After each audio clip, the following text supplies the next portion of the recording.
on the environment. Maduro accuses the United States of financing a mercenary plot against him. The Pope accepts abuse resignation of Chile's Cardinal EZZATI.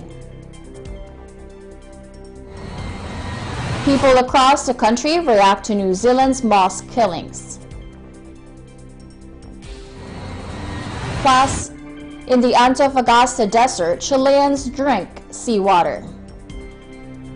And plastic threatens life in Galapagos.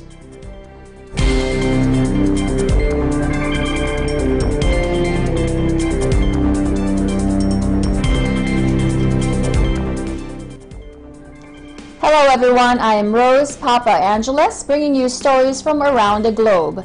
And this is Eagle News, Washington, D.C.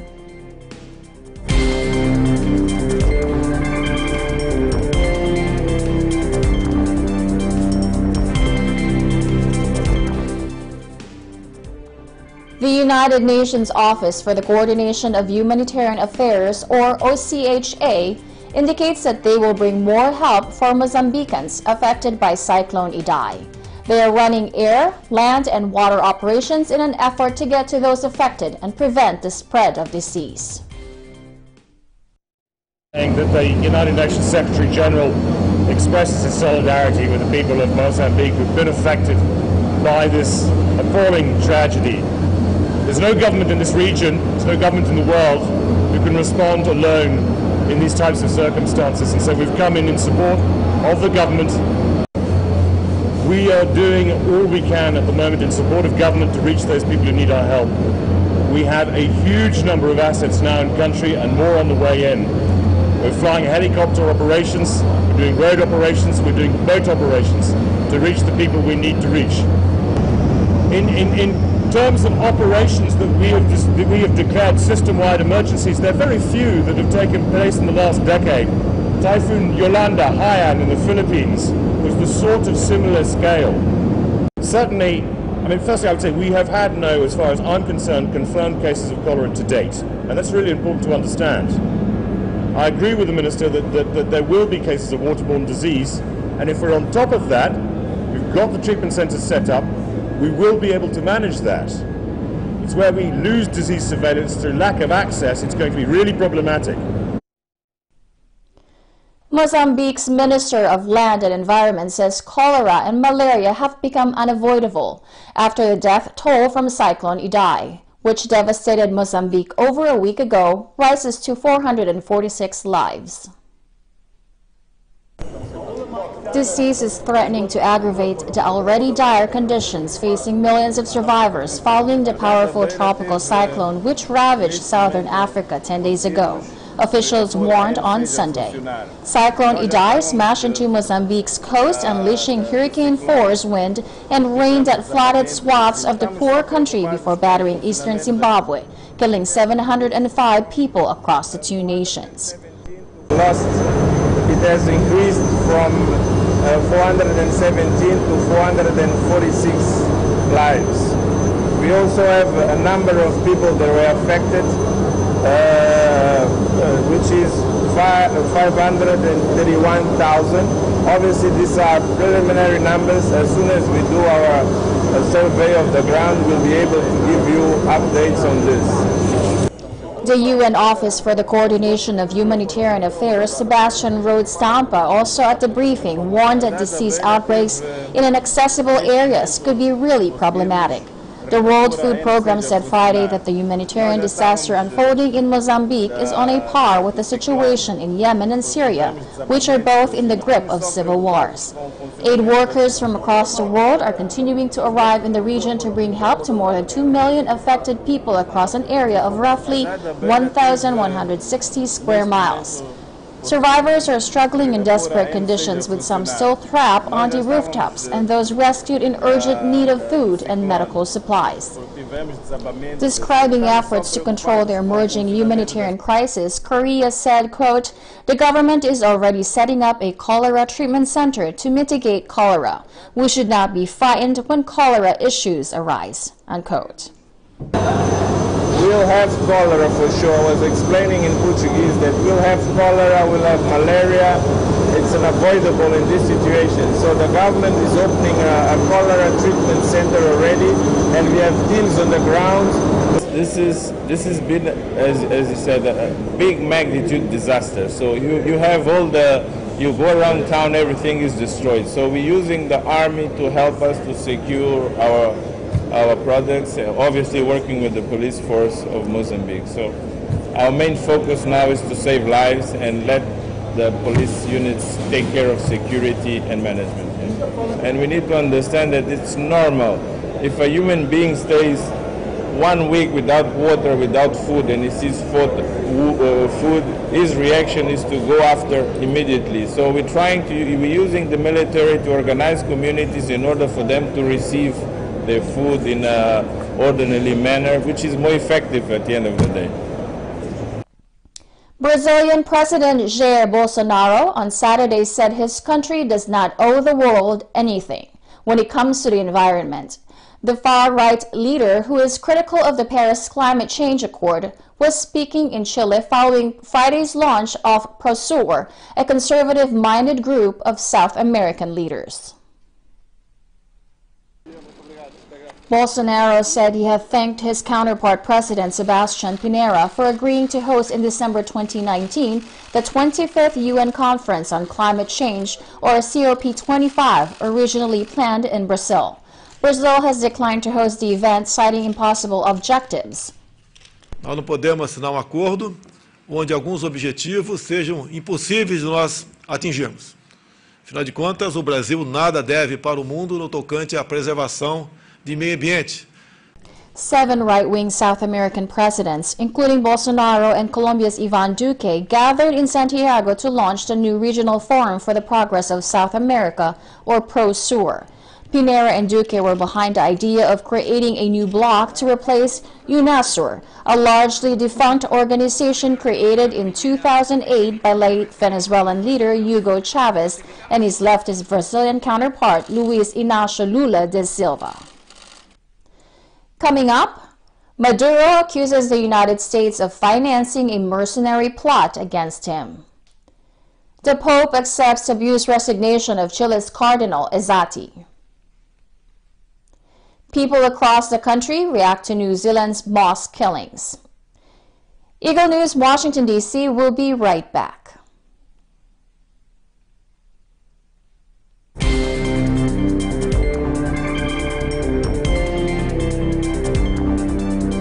Agila Balita, Lunes hanggang Biyernes, alas 12 ng tanghali hanggang alauna ng hapon. ASEAN in Focus, Monday to Friday, 2 to 2:30 p.m.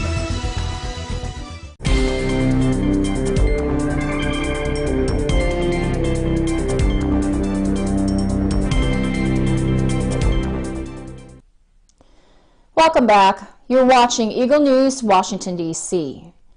President Nicolas Maduro on Saturday accused the United States of using frozen Venezuelan funds to bankroll mercenaries to assassinate him in a plot he said was directed by opposition leader Juan Guaido. El imperialismo norteamericano me quiere matar.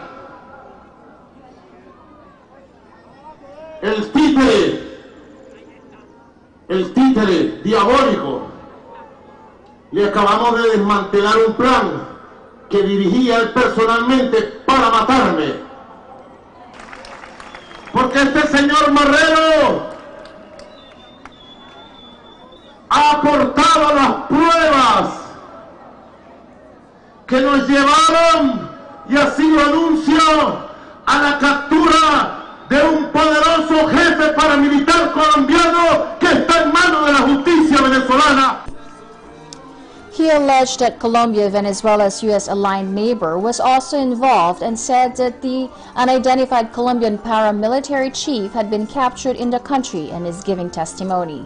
Maduro's government gave details of the alleged plot on state television, with Information Minister Jorge Rodriguez saying hitmen from El Salvador, Guatemala, and Honduras had been recruited using big sums of money and sent to Colombia ahead of missions into Venezuela to carry out targeted assassinations and sabotage. Rodriguez accused Guaido's chief of staff, Roberto Marrero, of receiving money from the United States and being a key organizer of the alleged operation. Marrero, a 49-year-old lawyer, was arrested on Thursday in his Caracas home, triggering an outcry and demands he be immediately released by the U.S., the European Union, and major Latin American countries that recognize Guaido as Venezuela's interim president. He yelled out to a neighbor, an opposition lawmaker, that the SEBIN intelligence officers arresting him had planted 2 assault rifles and a grenade in his home. Rodriguez played recordings he said were from WhatsApp conversation between Marrero and Guaido, in which he said they discussed using Venezuelan funds blocked by U.S. sanctions to finance armed groups with the support of Colombian President Ivan Duque. The accusations were repeated shortly afterwards by Maduro as he addressed a crowd of thousands of supporters in the capital. According to his government, the United States has seized $30 billion is Venezuelan assets, including money in bank accounts. Rodriguez alleged funds in accounts in Bank of America and Banesco Panama were being used in the plot. Guaido, the head of the opposition-run assembly, has asked the international community to keep up its pressure on Maduro's government. The United States has ratcheted up successive rounds of sanctions on Venezuela, suspending visas for 300 Venezuelans deemed close to the regime and making it difficult for the state-run oil company, PDVSA, to operate or secure credit on the markets. On April 28, the sanctions will jump up another level with an embargo on crude exports. U.S. President Donald Trump's administration has repeatedly warned Maduro to not arrest or intimidate Guaido or his aides, or else face unspecified consequences. Trump has reiterated that all options, implicitly including military action, are on the table for dealing with Venezuela. The Vatican said Saturday Pope Francis has accepted the resignation of Chilean Cardinal Ricardo EZZATI, who had agreed to step down along with his country's bishops over sexual abuse cases and their cover-up. EZZATI, Archbishop of Santiago, is the 7th senior Chilean church official to resign over a scandal the Pope insists must be remedied. To date, EZZATI, the Catholic Church's highest official in Chile, has maintained his right to silence, although he has promised to cooperate with the investigation into his activities if the authorities first clear him, insisting he is innocent. The latest move in the Vatican's attempt to deal with abuse within the higher echelons of the Roman Catholic Church comes just days after disgraced Australian Cardinal George Pell received a jail term for sexually abusing 2 choir boys. 77-year-old Pell and former Vatican No. 3 has maintained his innocence and says he plans to appeal his conviction on 5 offenses, including oral rape and molestation of the boys in 1996 to 1997. The decision over EZZATI also comes with Chilean media reporting that the nation Court of Appeal had Friday confirmed he would face trial for not denouncing sexual abuse by 3 priests. It also comes after Argentine Pope Francis last Monday rejected the resignation of French Cardinal Philippe Barbarin, who was handed a 6-month suspended jail sentence earlier this month for failing to report sex abuse by a priest under his authority. Barbarin has appealed. The pontiff stated last month that no abuse must ever be covered up, as has happened in the past, as the Church struggles to restore trust in its efforts to fight child abuse given the slew of abuse cases. In October, Francis did reluctantly accept the resignation of U.S. Cardinal and Washington Archbishop Donald Wuerl, accused of helping to cover up hundreds of child abuse cases in his former diocese. And in February, the pontiff defrocked former Cardinal American 88-year-old Theodore McCarrick, who a Vatican court found guilty of sexually abusing a teenager 50 years ago. McCarrick became the first cardinal ever to be defrocked for sex abuse. The world is still in shock a week after a 28-year-old Australian national gunned down 50 people at 2 mosques in the city of Christchurch. Although thousands of miles away from New Zealand, people across the United States share their thoughts about this hate crime that upset the world and hope this does not desensitize people to violence and hatred. Take a look. It's hard to make sense of it. Is it a false flag operation? Is it just disgruntled individuals acting on their own? it's really hard to say. It truly is a tragedy for all those who are involved. It goes to show that you don't know where you're going to be safe at in today's world with all the things going on. When people are gathered together in large groups like that, there needs to be some kind of security to identify individuals like that who may try to gain entrance.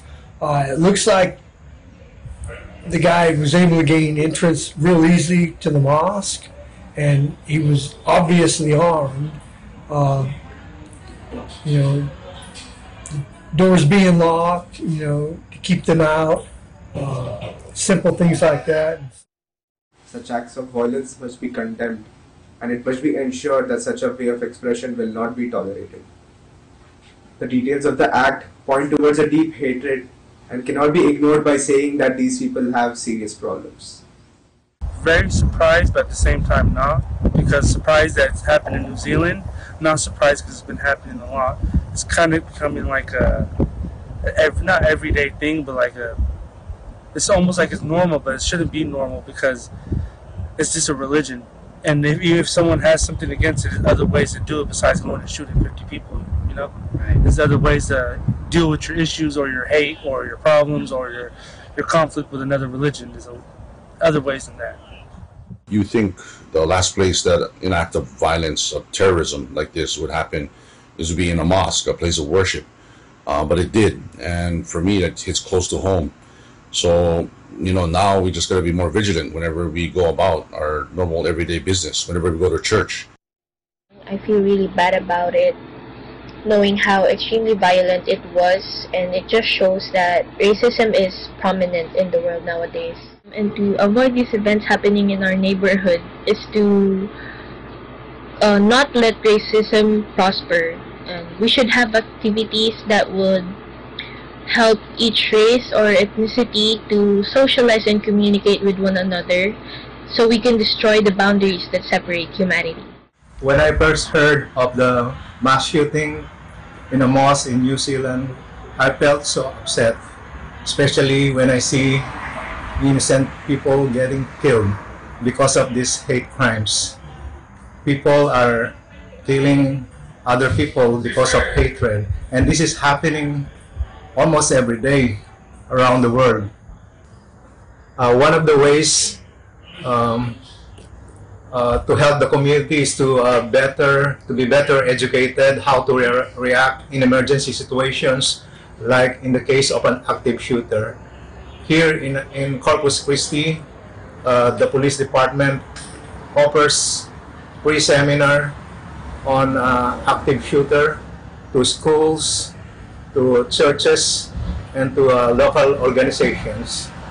And being prepared and knowing what to do in case there will be an active shooter, will be able to better react, protect ourselves, our families, especially our children. I think it was a tragedy. It's a sad event that occurred with a lot of unnecessary loss of human life. Well, I think two things. One is education. So to know that just because someone is Muslim or a different religion, that it doesn't necessarily mean that someone is violent, or it doesn't mean that they're a threat. So education, number one. Number two, I think that there should be better background checks done as far as with gun control or with selling firearms, just to make sure that someone is mentally stable enough to handle the responsibility of owning a firearm. I think it's terribly sad and unfortunate that these things have to happen. You know, there's a lot of not enough communication, education, and understanding with people in the world. Yeah. My family, my grandparents and my parents went through World War II as Japanese Americans in this country, and they were interned. So I kind of look at it as the same kind of idea. You know, it's a separatist, racist, you know, kind of situation. I think in our society we have a very important role, and we need to be more vigilant. We need to reinforce certain rules that we have in our school system. I feel helpless and I feel sad. Imagine the tragedies that a lot of families are passing through. Made me very emotional and very, very sad about it. What I can do in order to avoid tragedies like this happening in our neighborhoods, I believe it's an effort that it needs to be not just one size. Our governments are putting are trying to put regulations to sell weapons. And we need to address every single problem we face from a local level. The common thread with regard to all of these individuals who committed these horrific acts of violence is they had nowhere to go but down the road to trouble. And so what we need to do is to make sure that at a young age, and when I say we, I'm talking about a partnership between parents and government and the churches to come together to make sure they have a solid faith-based foundation, and then you won't see these problems as we see them today. When we come back, in the Antofagasta Desert, Chileans drink seawater. And plastic threatens life in Galapagos. Eagle News, Washington, D.C. will return shortly.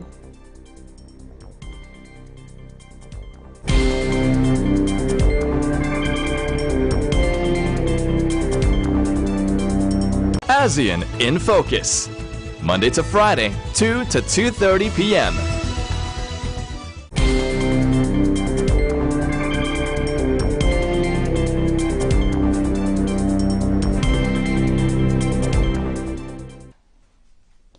This is Eagle News, Washington, D.C. I am Rose Papa Angeles. In northern Chile, many residents of the region of Antofagasta don't have access to running water or suffer from cuts, depending on tankers to distribute the vital liquid to particular houses and farming plots. The water was formerly supplied from rivers that turned out to have very high levels of arsenic, so the city is now desalinizing seawater for 80% of its consumption, which some say could be unsafe. La desalinizadora aquí cubre un 80% y un 20% lo cubre el agua que viene de la cordillera. Como no venía agua, entonces hubo que salir a repartir agua tanto a los pueblos cercanos que quedaron sin agua o sin suministro. El mar no se va a acabar nunca, por lo tanto nosotros no vamos a peligrar de la sequía o que tengamos un problema con el agua, porque siempre va a estar el agua desalinizada para poder proveernos a nosotros de tener agua siempre. La gente no somos rentables, entonces le damos agua desalinizada, fuera de estándar, sin norma, en donde la Organización Mundial de la Salud dice que todavía no es un agua segura, no lo digo yo.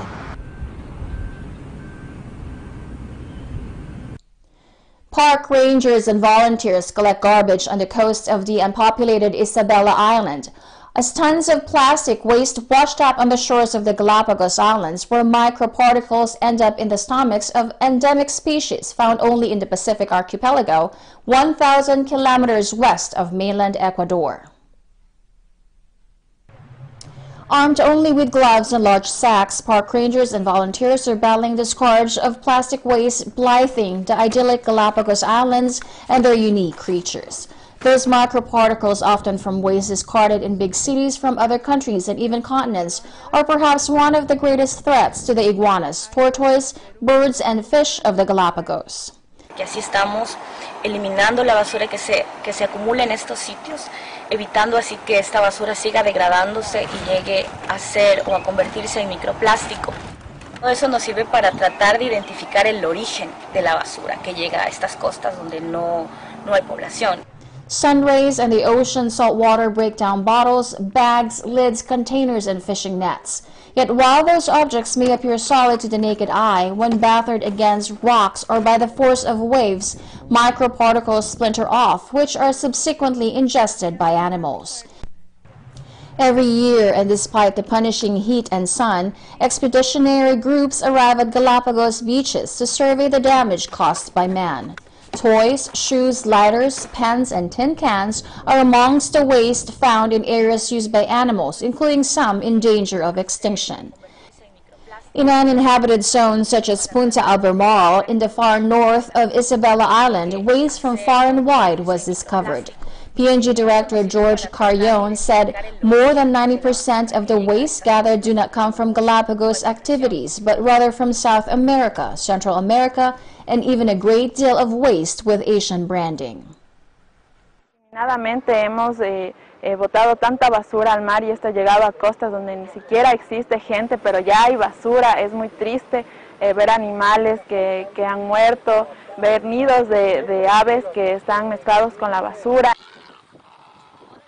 Sin embargo, pues tenemos que ir más allá de solamente recoger residuos, tenemos que ir hacia hacer un llamado a la conciencia a nivel mundial para que dejen de tirar residuos a los medios marinos. That is today's Eagle News, Washington, D.C. Join us tomorrow for stories that matter to you. Visit our websites at Eaglenews.PH and EagleNewsLive.com. Like us on Facebook,